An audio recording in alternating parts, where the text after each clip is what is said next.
Assalamualaikum warahmatullahi wabarakatuh. Saya Rizwanti Fauziah, calon guru penggerak angkatan yang kelima dari SMP Negeri 1 Ambarawa, akan menampilkan kegiatan aksi nyata modul 1.4 yang mana di sini berkaitan dengan budaya positif.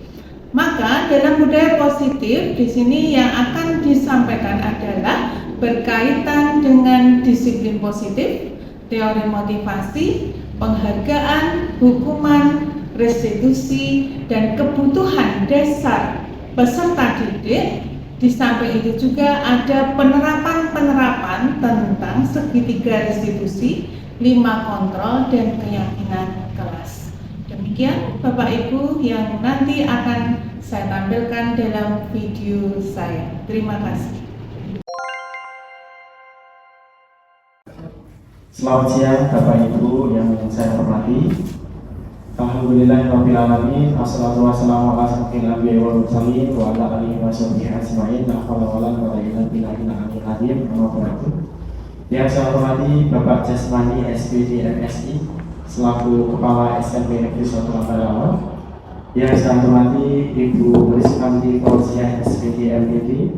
Yang saya hormati Bapak Ibu Guru SMP Negeri 1 Ambarawa. Yang saya hormati Bapak Ibu Guru PPL dari UIN Salatiga. Pertama-tama marilah kita panjatkan puji syukur kehadirat Allah Subhanahu wa taala karena pada hari ini atas limpahan rahmatnya kita diberikan kesempatan untuk berkumpul untuk belajar implementasi konsep budaya positif nanti yang akan disampaikan Ibu Rizwanti Fauziah SPD MPD dalam rangka pendidikan guru penggerak angkatan kelima SMP Negeri 1 Ambarawa Kabupaten Semarang.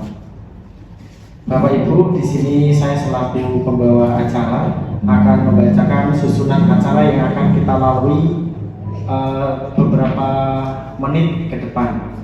Adapun acara yang pertama yaitu pembukaan, dilanjutkan prakata atau sambutan, dilanjutkan acara inti, kemudian yang terakhir adalah penutup. Bapak Ibu, mari kita mulai acara pada hari ini dengan membaca basmalah bersama-sama. Bismillahirrahmanirrahim. Demikian tadi Bapak Ibu bacaan basmalah, semoga dengan bacaan basmalah tadi dapat memperlancar acara implementasi konsep budaya positif yang akan kita ikuti bersama-sama. Dan acara yang berikutnya yaitu sambutan dari Kepala SMP Negeri 1 Ambarawa yang akan disampaikan oleh Bapak Jasmani SPD MSI. Mohon Bapak. Terima kasih. Assalamualaikum warahmatullahi wabarakatuh. Yang saya hormati Ibu Rizwanti Fauziah SPD MPD selaku narasumber hari ini. Yang saya hormati Bapak Ibu peserta sosialisasi guru penggerak yang berkaitan dengan implementasi konsep budaya positif. Yang saya hormati adik-adik mahasiswa PPL dari UIN Salatiga. Puji syukur alhamdulillah kita panjatkan kepada Allah Subhanahu wa taala. Kita masih dapat diberi kesempatan untuk berkumpul di ruangan ini untuk mengikuti kegiatan yang sudah saya sampaikan tadi dalam keadaan sehat walafiat tanpa kekurangan suatu apapun. Salawat serta salam senantiasa kita sanjungkan kepada junjungan kita Nabi Muhammad Sallallahu Alaihi Wasallam yang kita tunggu syafaatnya mulai hari ini, utamanya di yaumul akhir. Amin Allahumma amin. Terima kasih Bapak. Bapak Ibu, demikian tadi sambutan dari Bapak Jasmani SPD MSI selaku Kepala SMP Negeri 1 Ambarawa. Acara yang berikutnya adalah acara inti yang akan disampaikan oleh narasumber kita yaitu Ibu Rizwanti Fauziah SPD MPD. Monggo Ibu.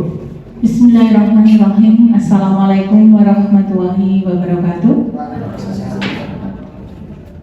Yang terhormat Bapak Kepala SMP Negeri 1 Ambarawa, Bapak Jasmani SPD MSI. Yang terhormat Bapak Ibu Guru SMP Negeri 1 Ambarawa. Yang terhormat adik-adikku PPL dari UIN Salatiga.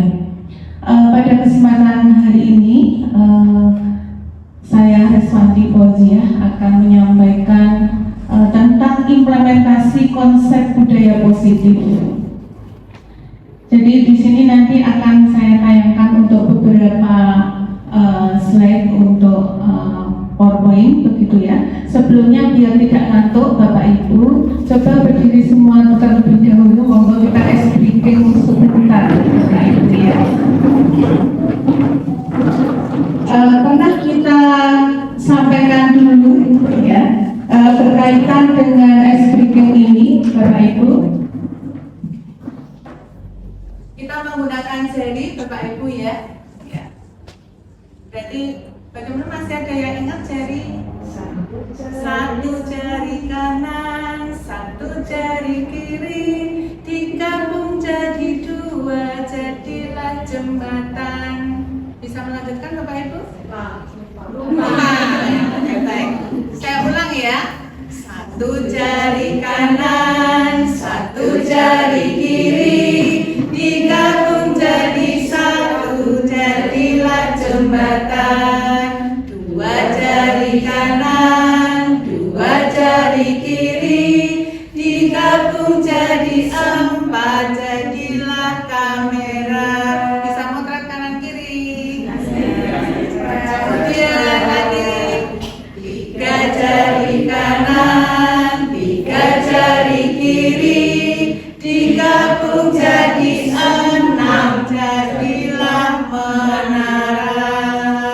Empat jari kanan, empat jari kiri, digabung jadi delapan. Oh, delapan, jadilah kelinci.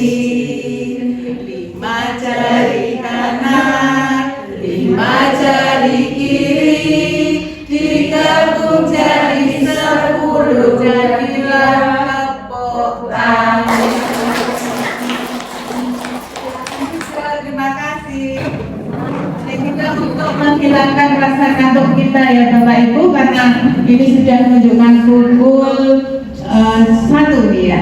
Baik, Bapak Ibu yang saya hormati, kita lanjutkan dengan judul yang pertama di sini adalah berkaitan dengan disiplin positif dan nilai-nilai kebajikan universal dan kebutuhan dasar manusia. Yang mana di sini yang pertama yang akan saya sampaikan adalah penguatan positif atau pujukan di sini, yaitu bentuk-bentuk kontrol segala usaha untuk mempengaruhi murid agar mengulangi suatu perilaku tertentu adalah suatu usaha untuk mengontrol murid tersebut dalam jangka waktu tertentu. Kemungkinan murid tersebut akan menyadarinya dan mencoba untuk menolak bujukan kita, atau bisa jadi murid tersebut menjadi tergantung pada pendapat sang guru untuk berusaha. Ini sebuah konsepnya Bapak Ibu. Kemudian orang dewasa seperti kita ini memiliki hak untuk memaksa memang ya. Jadi banyak orang dewasa percaya bahwa mereka memiliki tanggung jawab yang cukup besar untuk membuat murid-muridnya berbuat hal-hal tertentu. Kadang pengen membuat muridnya itu berbuat seperti yang kita lakukan. Kadang seperti itu yang sering kita laksanakan pada kesempatan ini ya, di dalam pembelajaran. Kemudian pada saat itu pula orang dewasa akan menyadari bahwa perilaku memaksa itu tidak akan efektif untuk jangka waktu panjang, dan sebuah hubungan permusuhan akan terbentuk. Kira-kira seperti itu tidak ya Bapak Ibu? Jadi kita di sini adalah merenungi terlebih dahulu, introspeksi diri di sini ya. Jadi apa toh yang pernah kita lakukan, benar atau tidak, seperti itu. Kemudian ada ahli yang bernama Glaser ini bahwasanya menyampaikan perbedaan antara stimulus dan teori kontrol Bapak Ibu di sini. Jadi realitas kebutuhan kita sama kalau dalam stimulus respon. Tetapi dalam teori kontrol ini kebutuhan itu kita berbeda, tidak sama. Di sisi lain juga orang lain bisa mengontrol saya, tetapi Tetapi dalam teori kontrol itu hanya Anda sendiri yang bisa mengontrol diri kita sendiri. Jadi kita tidak bisa mengontrol siapa begitu ya. Jadi yang kalau dalam teori kontrol di sini adalah yang mengontrol adalah diri kita sendiri. Kemudian pemaksaan ada pada saat rujukan gagal. Ini dalam stimulus respon. Namun dalam teori kontrol ini yang diutamakan adalah kolaborasi dan konsensus menciptakan pilihan-pilihan baru. Ini baru konsep yang awal Bapak Ibu. Nanti akan terbuka satu persatu apa yang pernah kita laksanakan begitu. Kemudian makna kata disiplin itu kita sering hubungkan dengan hukuman begitu. Melanggar peraturan. Nah, ini yang sering kita hubungkan di sini. Agar kata disiplin pasti berkaitan dengan kata tertib, dengan teratur ya, dengan kepatuhan pada peraturan. Ini yang dalam gambaran dan mindset kita. Padahal sesungguhnya berbeda. Karena belajar tentang disiplin positif tidak harus dengan memberikan hukuman. Justru itu adalah salah satu alternatif terakhir Bapak Ibu. Jadi hukuman itu alternatif terakhir dan bila perlu tidak digunakan sama sekali. Jadi ini perlu dihindari sebenarnya. Kemudian menurut Bapak Kirja Dewantoro mengatakan bahwasanya di mana ada kemerdekaan, disitulah harus ada disiplin yang kuat. Sungguh pun disiplin itu bersifat disiplin diri, yaitu kita sendiri yang mewajibkan kita dengan sekeras-kerasnya, tetapi itu sama saja. Sebab jikalau kita tidak cakap melakukan disiplin diri, wajiblah penguasa lain mendisiplinkan diri kita. Misalnya dengan peraturan yang ada. Ini menurut Ki Hajar Dewantoro. Kemudian ada beberapa nilai-nilai kebajikan universal di sini. Jadi bahwasanya dalam suatu melakukan tindakan Bapak Ibu itu kan kita ada tujuannya. Kita mempunyai tujuan, apa yang kita lakukan itu pasti ada suatu tujuan.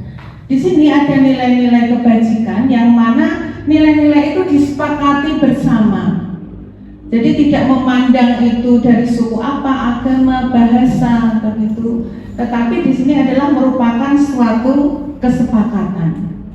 Yang mana di sini tujuan akhir kita pendidikan Indonesia seperti hanya di dalam Undang-Undang Nomor tahun 2003 bahwasanya untuk pendidikan itu tujuan akhirnya adalah ke profil pelajar Pancasila.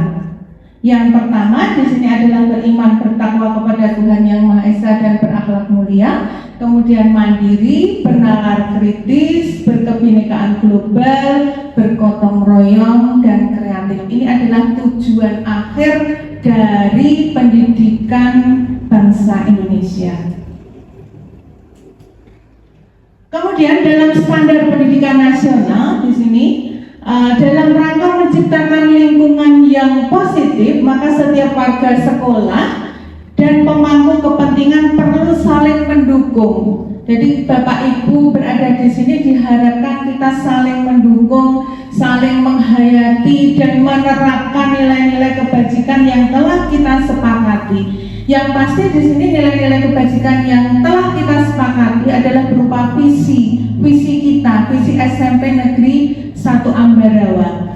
Untuk dapat menerapkan tujuan mulia tersebut, maka seorang pemimpin pembelajaran perlu berjiwa kepemimpinan sehingga dapat mengembangkan sekolah dengan baik agar terwujud suatu budaya sekolah yang positif sesuai dengan standar kompetensi pengelolaan yang telah ditetapkan. Tujuan mulia dari penerapan disiplin positif di sini yang utama adalah agar terbentuk murid-murid berkarakter, berdisiplin, seperti halnya visi kita ya Bapak Ibu ya, berkarakter, santun, jujur, peduli, bertanggung jawab dan merupakan pembelajar sepanjang hayat sesuai dengan standar kompetensi lulusan yang diharapkan. Kita lanjutkan dengan materi kita, yaitu kebutuhan dasar manusia. Jadi setiap manusia itu memiliki kebutuhan. Jadi peserta didik kita juga memiliki kebutuhan seperti kita. Jadi kita harus tahu apa sih sebenarnya kebutuhan anak-anak, kebutuhan kita sendiri apa, kan begitu ya. Yang pertama adalah kebutuhan bertahan hidup, yaitu diantaranya di sini kesehatan, kemudian rumah, makanan, kebutuhan biologis sebagai bagian dari proses produksi, dan itu bisa untuk tetap bertahan hidup. Misalnya contoh Bapak Ibu ya, ada peserta didik kita yang makan di kelas, itu adalah kebutuhan, termasuk kebutuhan untuk struggle of life, untuk mempertahankan apa hidup Bapak Ibu ya, karena mereka mungkin belum sarapan dan kadang kita marah begitu saja. Oh ternyata kalau kita pahami betul, oh anak tersebut memang belum sarapan, belum minum begitu ya, kadang di rumah tidak disediakan sama sekali lah. Nanti bagaimana caranya kita menegur anak itu seperti apa, nanti bisa kita lihat Bapak Ibu. Jadi ada kebutuhan bertahan hidup. Kemudian kasih sayang dan rasa diterima. Jadi kadang ada anak yang memang pengen mencari perhatian, karena memang benar-benar kurang perhatian, pengen diperhatikan oleh kita. Begitu. Jadi kebutuhan rasa sayang, kepengen diterima, ya disayangi, begitu ya Bapak Ibu ya. Terus kemudian berkaitan dengan teman, keluarga, pasangan hidup, teman kerja, binatang pemeliharaan, ini termasuk kasih sayang dan rasa diterima. Kemudian penguasaan atau kebutuhan pengakuan atas kemampuan. Kadang kan anak ada yang menonjol, ada yang tidak, itu termasuk penguasaan Bapak Ibu. Jadi kebutuhan pengakuan, aku pengen diakui oleh Bapak Guru itu, oh saya bisa, saya pengen menunjukkan. Itu merupakan kebutuhan anak yang memang dia sebenarnya ingin menjadi seorang pemimpin begitu. Kadang ada anak yang memang pengen menonjolkan diri, pengen ini Bu, pekerjaan saya sudah selesai, Bu ini dilihat. Nah, kita perlu menanggapi itu Bapak Ibu ya, biar tidak menyakiti hati anak. Nanti saja, nah itu berarti sudah menyakiti hati anak begitu. Kemudian kebebasan. Kebebasan ini kebutuhan akan pilihan. Jadi kebutuhan untuk bebas adalah kebutuhan akan kemandirian, adanya otonomi, kekuasaan pada diri kita sendiri, kemudian memiliki pilihan dan mampu mengendalikan arah hidup seseorang. Kemudian yang terakhir adalah kebutuhan kesenangan, kebutuhan untuk merasa senang. Kadang anak-anak ini keliru, dia merasa senang tetapi yang dilakukan adalah keliru. Dia senang tetapi orang lain tidak senang. Nah, jadi ingin mencari suatu kesenangan. Dan ini merupakan kebutuhan dasar yang memang kita sebagai Bapak Ibu Guru harus paham dengan karakteristik peserta didik kita. Paling tidak kita paham dengan anak-anak kita seperti apa begitu. Kadang ada anak yang mengantuk di kelas ya, kemudian kita tegur berkali-kali begitu, terus setiap harinya masih seperti itu terus ya. Ternyata dia ikut bekerja untuk memenuhi kebutuhan hidup.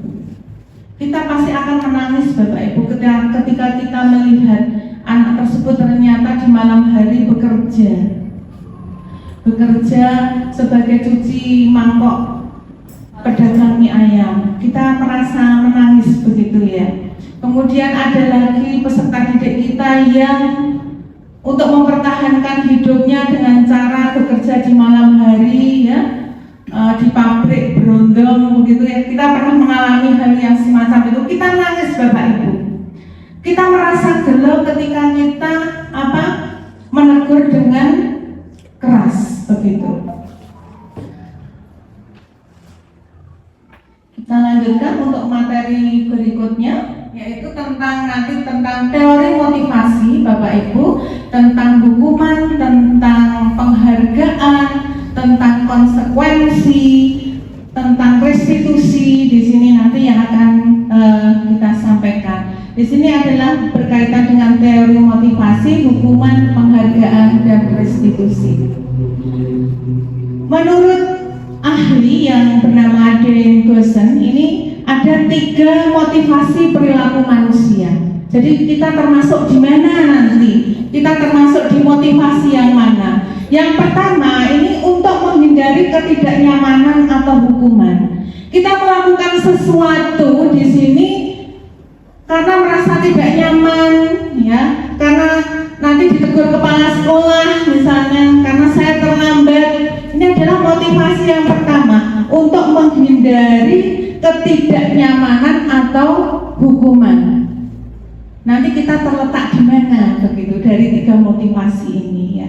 Jadi kalau untuk menghindari ketidaknyamanan atau hukuman, ini adalah tingkat terendah dari motivasi perilaku manusia.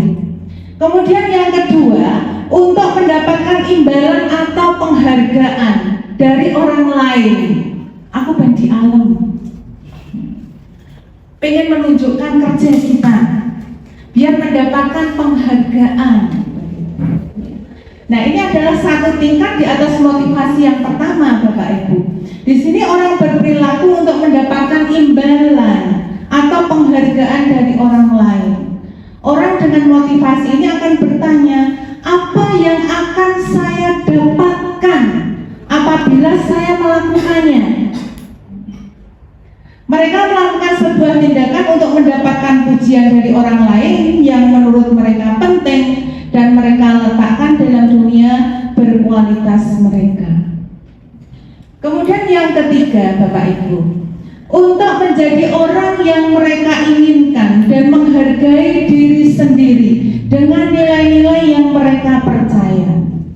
Ini orang dengan motivasi ini akan bertanya, akan menjadi orang yang seperti apa bila saya melakukannya begitu. Mereka melakukan sesuatu karena nilai-nilai mereka yakini dan hargai, dan mereka melakukannya karena mereka ingin menjadi orang yang melakukan nilai-nilai yang mereka yakini tersebut. Nanti kita terletak di mana? Oh, kita pakai absen Bapak Ibu. Sebelum jam 7 harus pinjer, harus absen. Itu termasuk motivasi yang mana ya? Di antara 1, 2, 3 begitu. Ini jadi kita introspeksi diri aja Ibu Bapak. Saya terletak di mana? Oh, saya karena merasa ketidaknyamanan, karena hukuman, karena ditegur Pak Jes misalnya, kok siang datangnya misalnya, seperti itu ya. Itu kita terletak di mana nanti ya. Jadi yang tahu adalah Bapak Ibu semuanya. Saya di mana ya di antara 3 motivasi ini? Saya pengen di alam. Atau yang ketiga, karena memang benar-benar berasal dari kesadaran kita. Kita bekerja, kita mempunyai tanggung jawab. Berarti itu dari faktor dalam diri kita sendiri, bukan dari faktor eksternal. Begitu ya? Bisa dipahami Bapak Ibu yang motivasinya. Kemudian hukuman, konsekuensi, dan restitusi.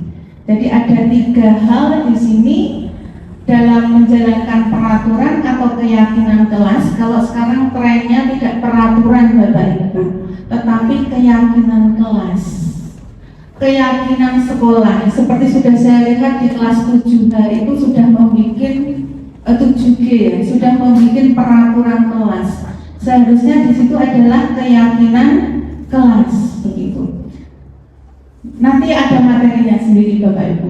Di sini dalam menjalankan peraturan ataupun keyakinan kelas, bila mana ada suatu pelanggaran tertentu, sesuatu harus terjadi, maka tindakan terhadap suatu pelanggaran pada umumnya berupa hukuman atau konsekuensi. Jadi kita nanti bisa membedakan termasuk hukuman atau konsekuensi. Begitu.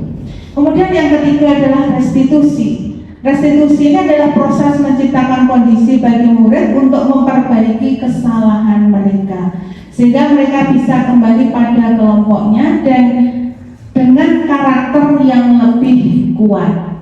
Nanti kita lihat hukuman, kemudian konsekuensi, dan restitusi. Kemudian ini ada perbedaannya Bapak Ibu, perbedaan hukuman, konsekuensi, dan restitusi di sini. Kalau hukuman, ya, hukuman di sini yang pertama sesuatu yang menyakitkan harus terjadi. Kemudian kalau konsekuensi sesuatu harus terjadi. Restitusi merupakan pilihan Bapak Ibu. Misalnya kita ada anak yang melakukan suatu kesalahan, misalnya menumpahkan air di meja, ya, kemudian kita, kamu itu loh bersihkan, dikembalikan gini. Nah, ini termasuk apa Bapak Ibu? Kalau konsekuensi mungkin bahasanya lebih halus. Kenapa kok tumpah begitu? Coba dibersihkan ya. Nah, itu sudah berbeda. Jadi dari nada bicara kita saja sudah beda. Dan pemahaman semacam ini bisa dirasakan anak sampai nanti dewasa Bapak Ibu. Jadi kita memang harus berhati-hati ketika menangani peserta didik.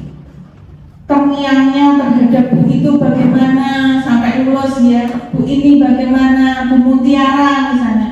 Terkenalnya dengan Bu Mutiara, Bu Mutiara itu baik sekali, orangnya pengertian begitu. Nah, ini ada kenangan-kenangan tersendiri begitu. Kalau misalnya dengan Bu siapa lagi, Bu B misalnya, waduh aku dulu pernah di ini dan itu, nah itu akan terkenang selamanya. Maka kita harus berhati-hati Bapak Ibu, apalagi untuk adik-adik PPL di sini ya, untuk kedepannya paling tidak kita harus berhati-hati berkata dengan nada bicara, gestur tubuh kita itu akan diingat seumur hidup oleh peserta didik.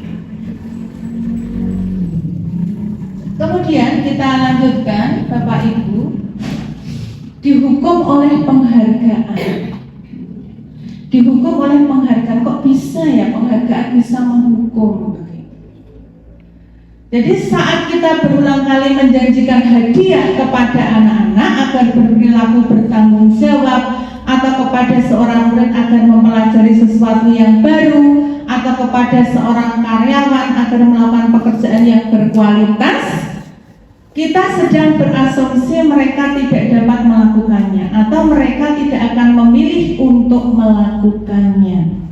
Nanti akan lebih jelas saya sampaikan ya, karena pengaruhnya penghargaan itu hanya jangka pendek saja. Kalau kita melihat penghargaan efektif jika kita menginginkan seseorang melakukan sesuatu yang kita inginkan dalam jangka waktu yang pendek. Jika kita menggunakan penghargaan lagi dan lagi begitu, maka orang tersebut akan bergantung pada penghargaan yang diberikan serta kehilangan motivasi dari dalam. Sehingga motivasinya ini karena aku pengen mendapatkan penghargaan, mendapatkan wafer dari Bu Guru begitu, mendapatkan tanda bintang dari Bu Guru misalnya. Ini kan berarti motivasinya bukan dari dalam diri kita sendiri, tetapi motivasinya eksternal begitu. Kemudian penghargaan ini juga tidak efektif ya, apabila tidak ada penghargaan lagi usai sudah begitu ya, tidak efektif. Kemudian penghargaan merusak hubungan. Misalnya dalam kelas misalnya kita memberikan penghargaan kepada satu anak, mungkin kan muncul seperti misalnya Pak Aji misalnya ya. Pak Aji memberikan penghargaan kepada anaknya yang bisa 7 3 kali berturut-turut dengan diberi misalnya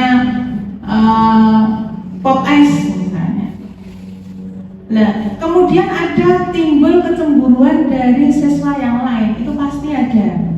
Nah, ini bisa merusak suatu hubungan.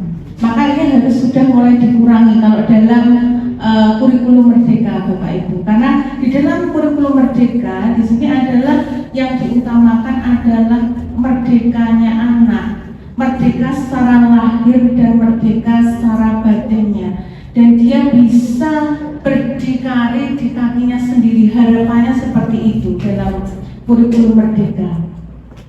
Kemudian penghargaan menurunkan kualitas, kemudian penghargaan juga mematikan kreativitas. Penghargaan itu menghukum di sini, Bapak Ibu, ya. Kemudian yang terpenting di sini adalah motivasi dari dalam diri kita sendiri secara intrinsik, begitu. Jadi kita perlu memunculkan motivasi anak itu benar-benar dari kesadaran dia sendiri, bukan karena kita bentak, bukan karena deadline tugas dan sebagainya, tetapi bagaimana caranya kita memunculkan kesadaran kepada peserta didik untuk kewajibannya sebagai seorang siswa. Kemudian restitusi di sini, Bapak Ibu, tadi sudah saya sampaikan bahwasanya proses menciptakan kondisi bagi murid untuk memperbaiki kesalahan. Kemudian restitusi juga merupakan proses kolaboratif yang mengajarkan murid untuk mencari solusi untuk masalahnya sendiri, begitu.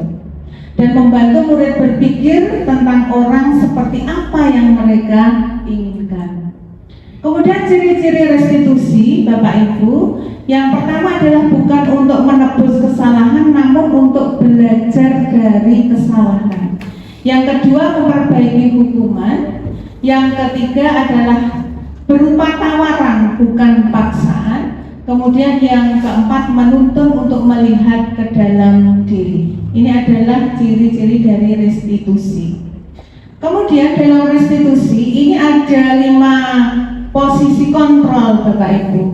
Di sini yang pertama adalah sebagai penghukum, pembuat rasa bersalah, teman, pemantau, manajer. Nah, ini nanti kita terletak di mana sebagai guru selama ini. Kita sama-sama introspeksi diri ya Bapak Ibu ya di sini ya. Jadi seorang penghukum bisa menggunakan hukuman fisik maupun verbal. Orang-orang yang menjalankan posisi penghukum senantiasa mengatakan bahwa sekolah memerlukan sistem atau alat yang dapat lebih menekan murid-murid lebih dalam lagi. Guru-guru yang menerapkan posisi penghukum akan berkata, patuhi aturan saya atau awas. Nah, ini adalah penghukum, Bapak Ibu. Ya, kamu selalu salah saja. Ini penghukum. Selalu pasti, selalu yang terakhir selesai. Nah, sering nggak sih Bapak Ibu berkata semacam itu? Oh, enggak, alhamdulillah kalau tidak. Alhamdulillah kalau tidak, berarti Bapak Ibu SMP Negeri 1 sangat luar biasa. Tepuk tangan dulu untuk kita. Jadi penghukum sudah lewat, kita sudah tidak ada begitu ya. Jadi ini Bapak Ibu, jadi guru seperti apa kita ini nanti bisa kita lihat dari sini. Kemudian pembuat merasa bersalah.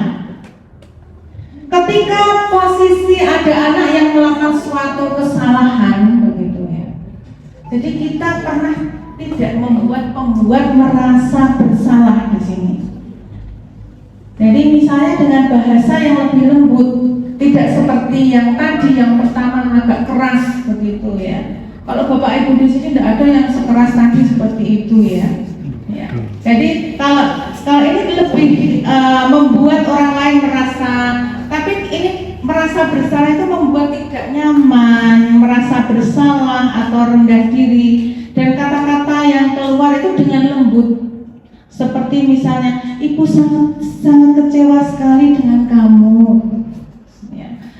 Beberapa kali bapak harus memberitahu kamu ini, kamu harus bagaimana, kan begitu ya. Terus nanti kalau kamu melakukan ini, kalau orang tuamu tahu bagaimana? Ini kan membuat rasa bersalah kepada anak. Dan anak merasa gagal Bapak Ibu di sini. Pernahkah kita melakukan hal itu? Pernah juga ya. Pernah. Saya juga pernah. Nah, begitu ya. Kemudian yang ketiga sebagai teman. Tapi kalau sebagai teman ini kadang menjadi guru favorit. Ya.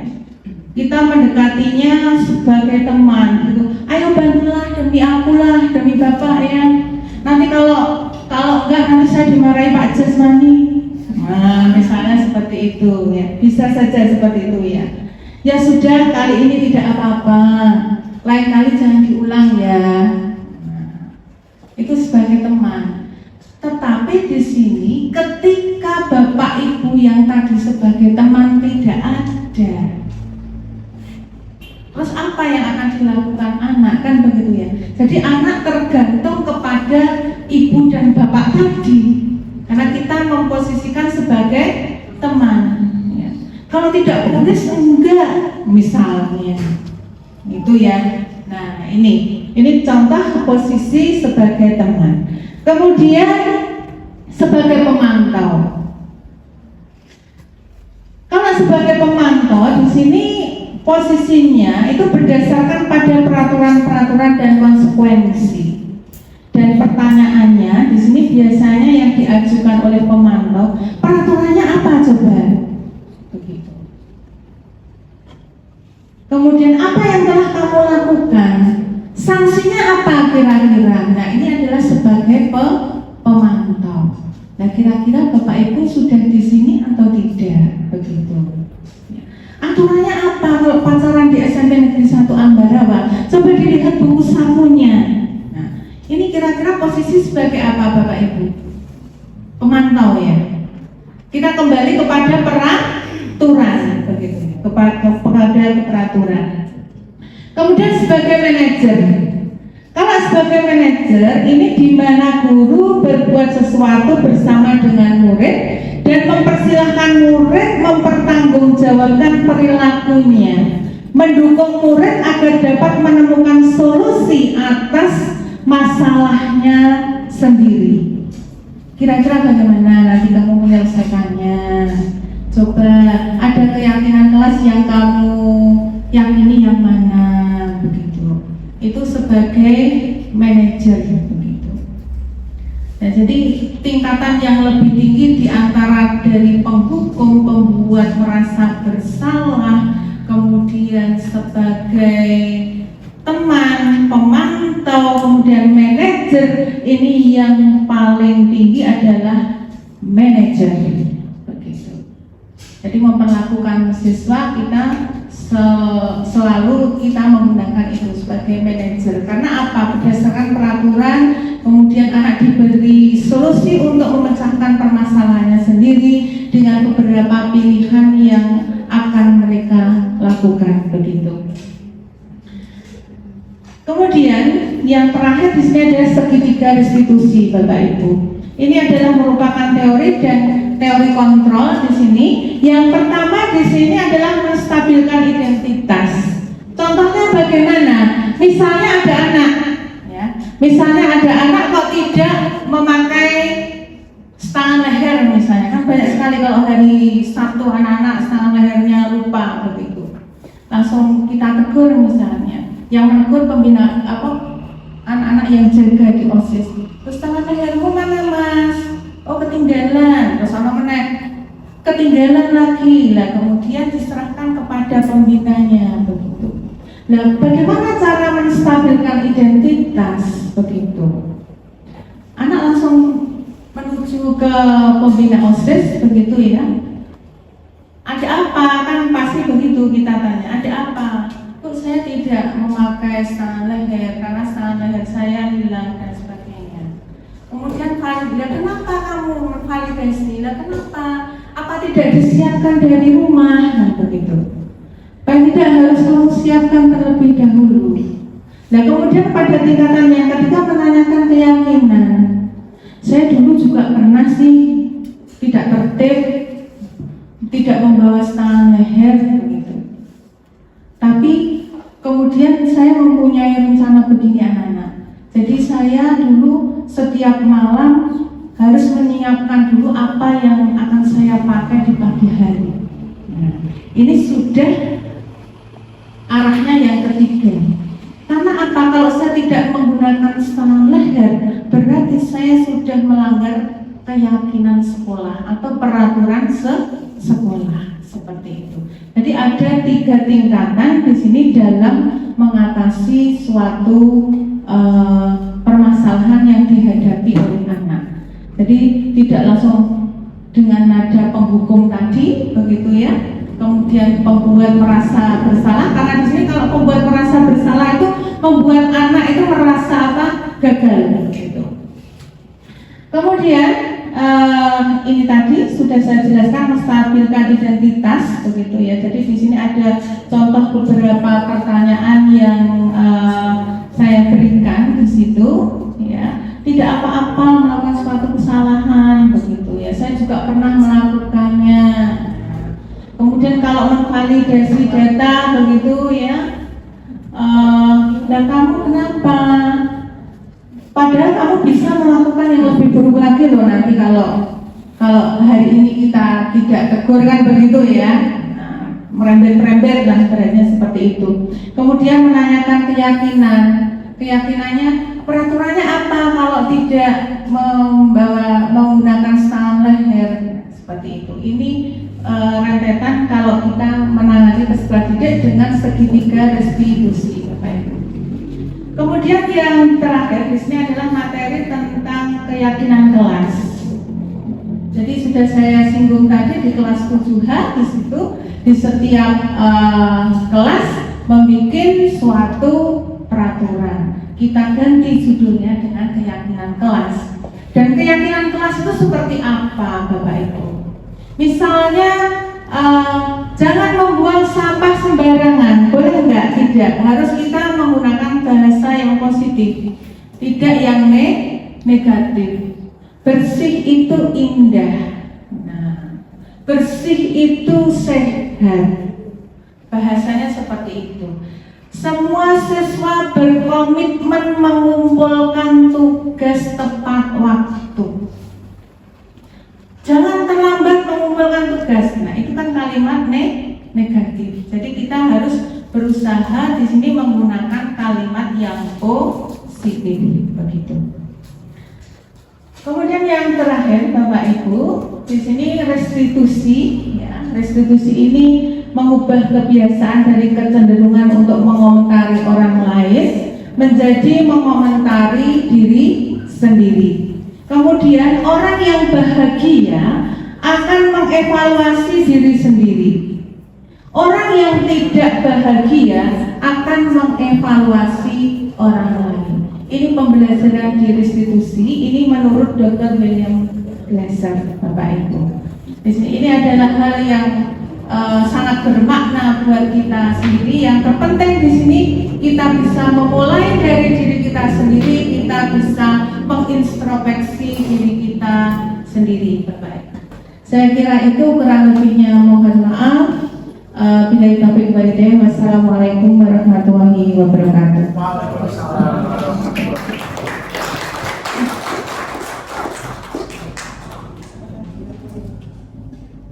Demikian tadi Bapak Ibu pemaparan yang sangat luar biasa dari Ibu Resvanti Fauziah, dan ilmunya sangat bermanfaat. Bapak Ibu, ini kami buka termin tanya jawab.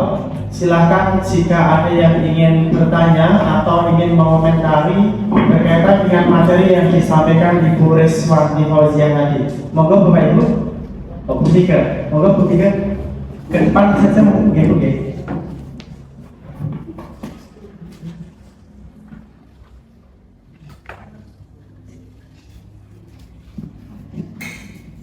Terima kasih Pak Bu yang telah diberikan untuk saya untuk bertanya. Dalam materi segitiga restitusi yang saya bagi tadi itu ada 3 langkah, yaitu 1 menstabilkan identitas, yang kedua validasi tindakan yang salah, kemudian yang ketiga menanyakan keyakinan atau peraturan dari langkah tersebut.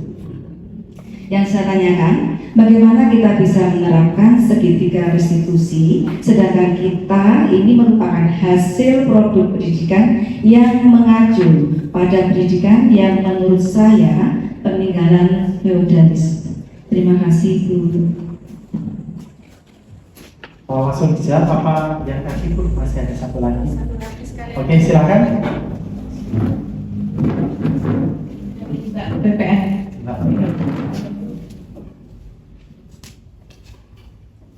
Ya, Assalamualaikum warahmatullahi wabarakatuh. Nama saya Afina Ramadhani dan saya di sini izin bertanya mengenai restitusi tadi yang telah disampaikan oleh Bu Riz. Jadi restitusi itu kan merupakan cara untuk anak memperbaiki kesalahan kemudian kembali ke kelompoknya dengan karakter yang lebih kuat lagi. Kemudian yang ingin saya tanyakan adalah dari kesimpulan di atas berarti bahwasanya restitusi ini merupakan cara yang tepat untuk menanamkan sikap disiplin positif. Seperti itu. Terima kasih. Assalamualaikum warahmatullahi wabarakatuh. Ada dua penanya gitu nih, Bu Mika sama tadi Mbak Didi. Oh, Mbak Afi ya. Bu Mika sama Mbak Afi. Bu Mika tadi tanya berkaitan segitiga restitusi gitu, Riz. Mungkin Bu Riz, setelah tadi yang Mbak Afi tadi restitusi cara yang tepat tentunya gitu. Ya, terima kasih untuk Bu Mika dan Mbak Alfi. Ya, terima kasih atas pertanyaannya. Yang mana yang ditanyakan oleh Bu Mika di sini adalah berkaitan dengan segitiga restitusi. Padahal kita ini Bapak Ibu guru yang menurut Bu Mika ini adalah pendidikannya merupakan tinggalan feodalisme begitu ya. Jadi liberalisme, feodalisme begitu. Kalau menurut Ki Hajar Dewantara itu memang Bapak Ibu kita ini berada di posisi sistem pembelajarannya itu ke feodalisme, kemudian liberalisme, yang mana di situ kalau menurut Ki Hajar Dewantara itu memang ada hukuman disiplin itu ada begitu ya. Kalau harapan dari segitiga restitusi di sini menurut Glaser tadi, dan itu juga disetujui oleh Ki Hajar Dewantara sendiri, bahwasanya kalau Ki Hajar Dewantara itu menginginkan manusia yang merdeka. Jadi ada kemerdekaan lahir dan batin dari peserta didik. Dan ibaratnya juga kita ini sebagai seorang petani, Bapak Ibu ya. Sebagai seorang petani, bagaimana cara kita merawat, mendidik, menuntun anak begitu ya. Di sini menurut Ki Hajar Dewantara, kalau kita sebagai petani, kita merawat padi itu pasti akan berbeda kita merawat kedelai begitu. Berbeda lagi cara merawat tanaman jagung. Jadi peserta didik kita itu kan bermacam-macam begitu. Maka ini adalah pemikiran Ki Hajar Dewantara, Bapak Ibu. Jadi setiap anak sebenarnya tidak boleh mendapatkan perlakuan yang sama. Maka di sini di dalam kurikulum Merdeka itu diterapkan yang namanya pembelajaran berdiferensiasi begitu. Jadi kita harus ada tes awal terlebih dahulu sebelum kita melakukan pembelajaran begitu ya. Jadi kemudian kita kategorikan anak ini dalam kemampuan ini 1, 2, 3. Itu saja tidak diperbolehkan kita menyampaikan ke anak. Nanti akan melukai hati anak begitu. Itu dalam teori yang disampaikan Ki Hajar Dewantara, pemikiran ya, pemikiran bukan teori tetapi pemikiran Ki Hajar Dewantara. Maka berkaitan dengan segitiga restitusi itu memang benar, kita adalah pendidikan di era yang lama begitu. Kalau zamannya Bu Midah, zamannya Pak Parlang, mungkin Pak Jas sendiri, saya sendiri, kaki keluar di sini ya, meja, kelihatan kakinya begitu kok tidak lurus dengan teman yang lainnya, benar-benar dipukul menggunakan penggaris yang besar itu. Nah ini kalau di era sekarang bagaimana Bapak Ibu kita terapkan semacam itu? Pelanggaran hak asasi manusia bisa divisum, ya, gitu ya. Jadi di sini dalam maka diterapkan adanya sertifikat restitusi ini kita memang mulai dari diri kita sendiri. Jadi kita mulai Bu ya. Jadi memang aku biar di pendidikan kudu ini. Ya sekarang kita sudah memulai diri kita sendiri. Oh sekarang zamannya sudah berbeda. Sesuai dengan Gestur Dewantara juga kita itu mendidik sesuai dengan zamannya begitu. Zaman sekarang ini adalah zamannya berbeda ketika kita sekolah. Maka kita berada di zaman yang berbeda, maka kita harus menyesuaikannya. Maka dengan menstabilkan tadi ya Bapak Ibu ya dalam teori tadi coba kita lihat restitusi ya. Yang pertama di sini adalah menstabilkan identitas, kemudian validasi tindakan yang salah, kemudian menanyakan keyakinan. Ini memang membutuhkan suatu kesabaran. Bapak Ibu, walaupun anak tersebut itu saja nih berkali-kali melanggar begitu ya, berkali-kali orang berkali-kali setiap, itu kan memang ada anak yang semacam itu. Maka di sini kita harus menstabilkan identitas, kita harus menurunkan nada kita, ya. Nada bicara kita, gestur tubuh kita, mata kita, ya Bu Isi ya. Jadi mata kita itu nah ini perlu dirubah begitu ya. Ini jadi menstabilkan identitas misalnya kita juga agak begini, ada pertanyaan begini memang. Saya juga pernah melakukan kesalahan seperti itu. Itu jadi kita harus menurunkan begitu dan nada kita ya. Kemudian berbuat salah itu tidak apa-apa. Padahal anak tersebut berkali-kali melakukan kesalahan begitu ya. Kemudian divalidasi tindakan. Kenapa kamu melakukan itu? Apa alasannya? Ini diuraikan dulu. Permasalahannya apa atau sebenarnya? Nah, kita mencari tahu di situ. Jadi anak tersebut apa seperti yang saya sampaikan tadi. Oh ternyata anak tertidur di dalam kelas. Oh ternyata malamnya bekerja ya Bu Retno ya. Kita pernah nangis bareng ya Bu Retno ya. Begitu ya.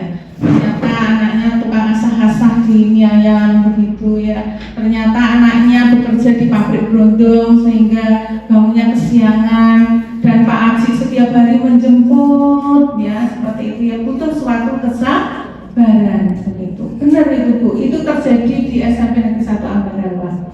Jadi kita harus mengetahui latar belakang peserta didik, karakteristik peserta didik itu kita harus paham. Kemudian yang ketiga menanyakan keyakinan. Kira-kira yang kamu lakukan itu ada aturannya nggak sih kalau salah begitu? Nah seperti itu. Terus solusi kamu bagaimana? Oh, kalau bangun coba dipasang alarm sekarang jam sekian biar tidak terlambat. Nah, seperti itu. Itu solusi dan nanti anak bisa memecahkan sendiri sehingga muncul kesadaran dalam diri kita sendiri, dalam diri anak tersebut. Jadi tidak karena siapa-siapa tetapi dari diri kita sendiri. Begitu kurang lebihnya Bu Mika. Ya, terima kasih. Kemudian untuk Bu Alvin ya, untuk Amina, ya, Bu Amina, oke. Baik, untuk restitusi di sini ya. Restitusi ini tadi merupakan hal yang terbaik di sini ya. Coba saya bukakan di sini ya Bu biar jelas semuanya. Nah, karena apa? Restitusi ini merupakan proses ya, menciptakan kondisi bagi murid untuk memperbaiki suatu kesalahan dan munculnya dari diri anak sendiri begitu. Dan ini dibutuhkan kolaborasi antara murid dengan guru, dan guru ini tetap berhak untuk menuntun ya, untuk mencapai suatu kesadaran dari anak tersebut. Jadi memang butuh suatu kesabaran tersendiri dalam restitusi ini, dan restitusi ini memang hal yang paling tepat dalam hal kalau kita bandingkan dari penghukuman, kemudian dari penghargaan, dari konsekuensi, dan restitusi inilah yang jenjangnya paling tinggi. Semoga Bapak Ibu semuanya di sini untuk memulai dalam diri kita sendiri, dan kita bisa introspeksi diri apa yang sudah kita lakukan begitu, karena memang anak-anak di sini berilah pembelajaran yang sangat bermakna dan akan teringat terus apa yang kita lakukan terhadap peserta didik. Kurang lebihnya begitu. Saya kembalikan kepada pembawa acara dan saya akhiri billahi taufiq wal hidayah. Wassalamualaikum warahmatullahi wabarakatuh. Waalaikumsalam. Matur suwun, Boris, tepuk tangan sekali lagi untuk gue. Demikian tadi Bapak Ibu pemaparan yang disampaikan Bu Riswanti untuk penanya tadi, Bu Mika sama Bu Alfi, sudah jelas ya. Dan kami ucapkan terima kasih sekali lagi untuk Bu Riswanti yang sudah memberikan pemaparan yang sangat jelas, menambah wawasan kami selaku pendidik, dan semoga apa yang sudah disampaikan Bu Riswanti tadi dapat kita aplikasikan ketika mengajar di kelas, sehingga kita bisa lebih memanusiakan siswa-siswi kita dan bisa ikut mencerdaskan kehidupan bangsa gitu. Sehingga siswa-siswi kita nanti menjadi siswa-siswa yang berkarakter sesuai dengan pelajar Pancasila. Nanti Bapak Ibu ya. Bapak Ibu yang saya hormati, acara demi acara sudah kita lalui bersama dan tibalah saatnya kita ke acara terakhir, yaitu acara penutup. Sebelum acara saya tutup, apabila ada kata-kata yang kurang berkenan dari saya selaku pembawa acara, saya mohon maaf yang sebesar-besarnya. Dan marilah kita tutup acara pada hari ini dengan bacaan hamdalah bersama-sama. Alhamdulillahirabbil alamin. Saya akhiri, wassalamualaikum warahmatullahi wabarakatuh.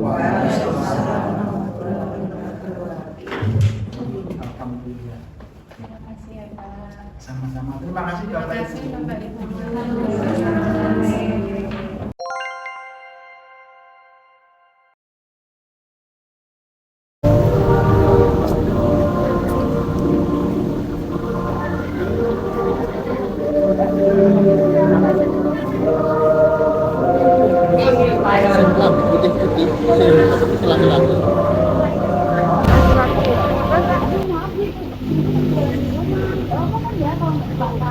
Enggak kak, ini peraturan.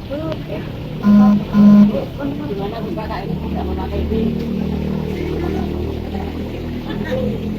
Kak, binti. Jadi kenapa? Pinnya kok nggak dipakai ya? Saya hilang, maaf ya. Gimana ini bu? Ada apa ini? Apa tinggal di rumah bu? Tadi waktu sekolah buru-buru. Saya hilang bu, tadi.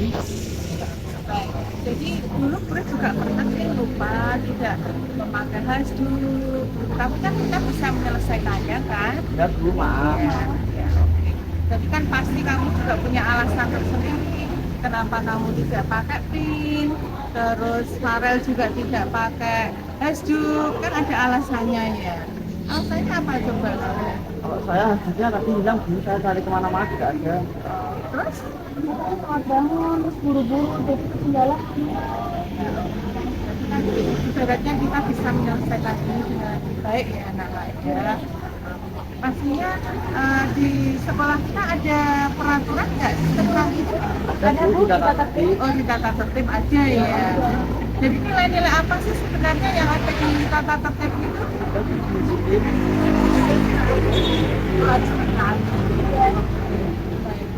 Sebenarnya kamu nantinya ingin menjadi orang yang seperti apa sih? Saya kalau itu akan menjadi orang yang sukses. Saya juga ingin bu. Pengen orang sukses juga ya? Ya. Baik, kalau menjadi orang yang sukses bagaimana? Kita harus selalu berdisiplin mulai dari sekarang, kemudian mentaati peraturan yang ada. Misalnya sebagai seorang polisi, kita kan ibaratnya harus apa? harus disiplin, harus mentaati peraturan. Nah, yang penting kalau ingin menjadi orang yang sukses, berarti bagaimana caranya? Kita harus berusaha, kita harus berdoa. Maka bicaralah yang baik, bicara adalah doa. Dan Buris menegur dengan cara seperti ini, diri saya muncul untuk lebih disiplin lagi dan menaati peraturan tata tertib sekolah yang ada.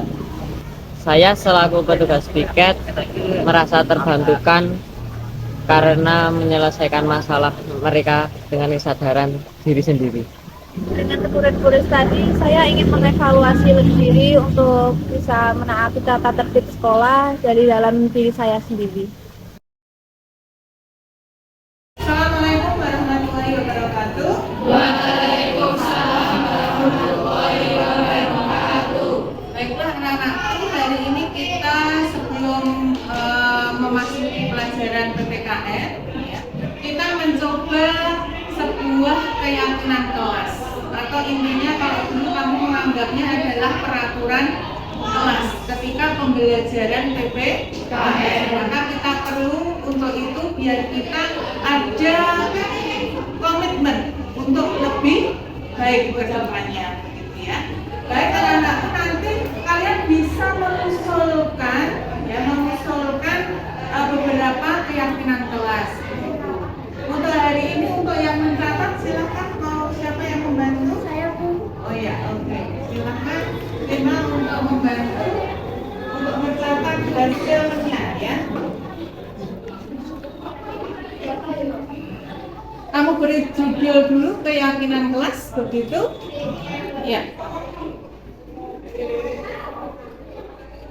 Baik, sebelumnya setelah kita tulis keyakinan kelas, berarti ada hal-hal yang perlu kita taati, begitu ya, yang perlu kita taati dalam pembelajaran PPKN. Silahkan, ada yang mengusulkan?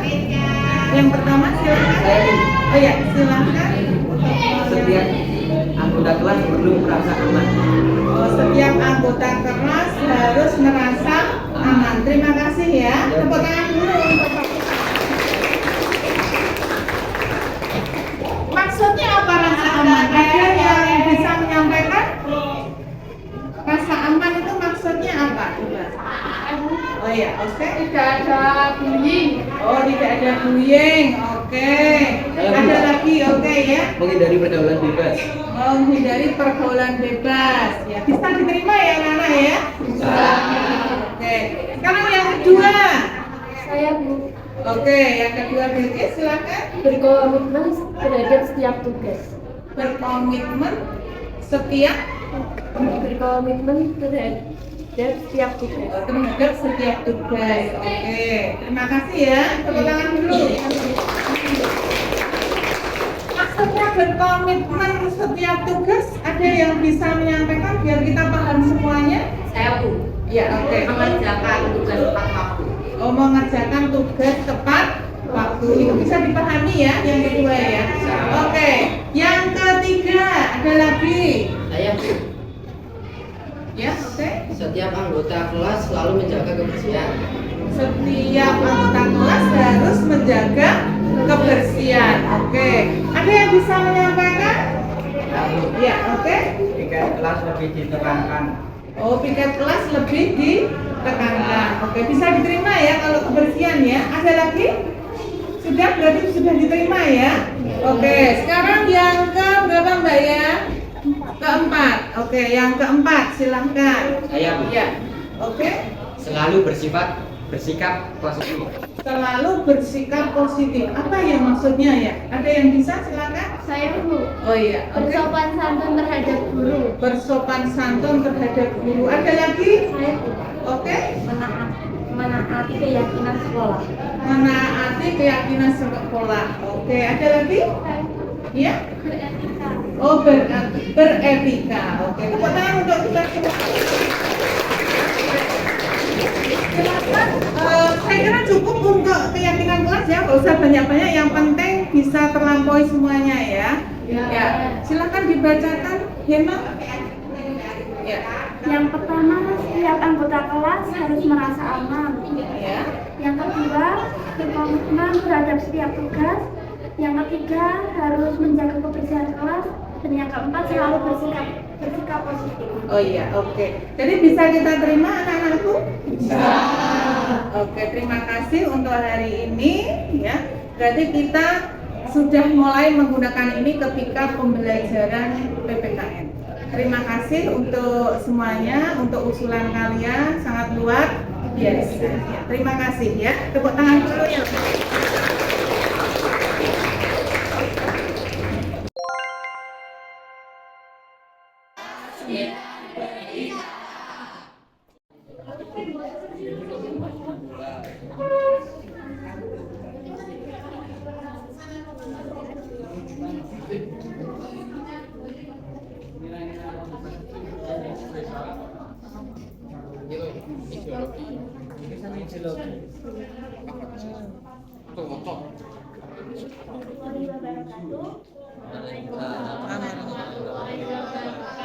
Tidak akan banyak basa-basi, berdirinya kami di sini bukan karena tidak diberi fungsi, tapi kami mau presentasi. Sebelumnya, kami dari kelompok 8 akan membacakan tema, yaitu Pancasila sebagai ideologi terbuka. Seperti kata pepatah, tak kenal maka tak sayang, tapi kalau udah kenal jangan sampai terlalu sayang. Maka perkenalkan kelompok presentasi kami yang beranggotakan. Nah, Indonesia Sofian ini absen 2 sebagai patungan. Saya Niko Yoga Putra Pratama, absen 26 sebagai penyaji. Saya Simon ini absen 31 sebagai moderator. Saya Yunus Pradoyanto, absen 24 sebagai kesimpulan. Berikut hasil diskusi kami akan dibacakan oleh Ibu. Nama saya Nela Syafalina, saya nomor absen 23 dan saya dari kelompok 1. Sebutkan contoh Pancasila sebagai ideologi terbuka dan dalam kehidupan sehari-hari.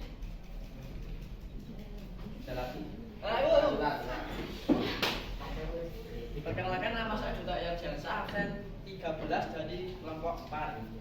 Saya mau bertanya, sebagai ideologi Pancasila mengandung 3 nilai dimensi, yaitu apa aja? Perkenalkan, nama saya Arta dari kelas 9C.